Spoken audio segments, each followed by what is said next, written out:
let's just get into Unbound. I know that you've probably had a lot going on leading up to this week, but you are going to be at Unbound working with FloBikes, and I believe you're going to be on the sidelines. Or where are you going to be at?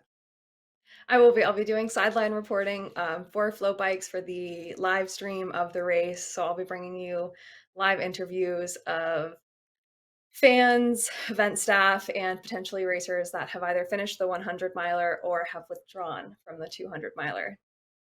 Ah, interesting. Yeah, so we're second stop on the Lifetime Grand Prix series.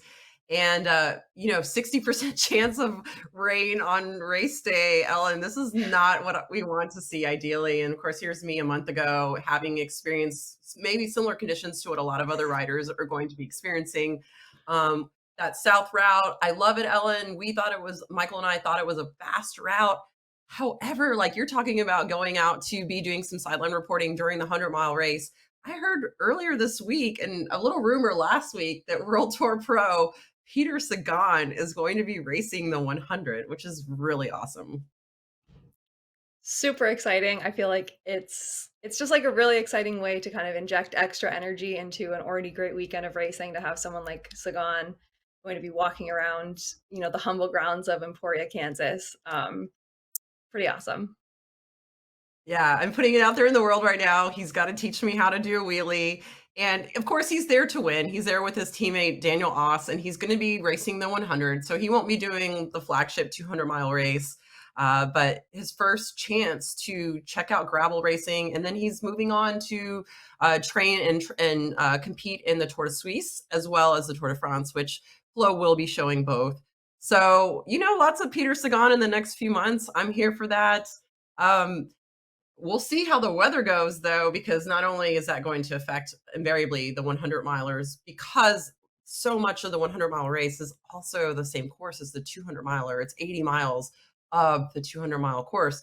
Ellen, you've raced in mud before. You know, you know about bad weather conditions. What do you think it's going to look like on Saturday with a 60% chance of rain in the Flint Hills? Yeah, I think it's tough. I mean, I'm not a meteorologist, but I feel like if you have a 60% chance of rain, it means that there's probably a 100% chance that they will encounter rain at some point over the course of 200 miles. It's not like a cyclocross circuit where we're racing in this really confined area.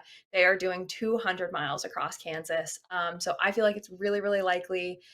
And when you add an element like bad weather, adverse weather to an already incredibly challenging event, it really continues to separate the strongest riders, and it can make for an even longer day. It can show kind of the holes that riders have in their equipment. So, some of the riders who maybe are geared more towards the mountain bike side of the Lifetime Grand Prix that are coming, or just like the shorter side of the Lifetime Grand Prix, who might be coming here and just barely able to eke out the 200, I think could really be struggling as, a 10-hour day turns into a 12-hour day or something like that with how bad the mud can get. Yeah, as we previewed on FloBikes, there are a couple of like hike-a-bike situations. The one that kind of comes to mind, I believe, very quickly is I think it's miles 52 to 57 or something like that. Regardless, if there is water on the course, it is going to be a little muddy.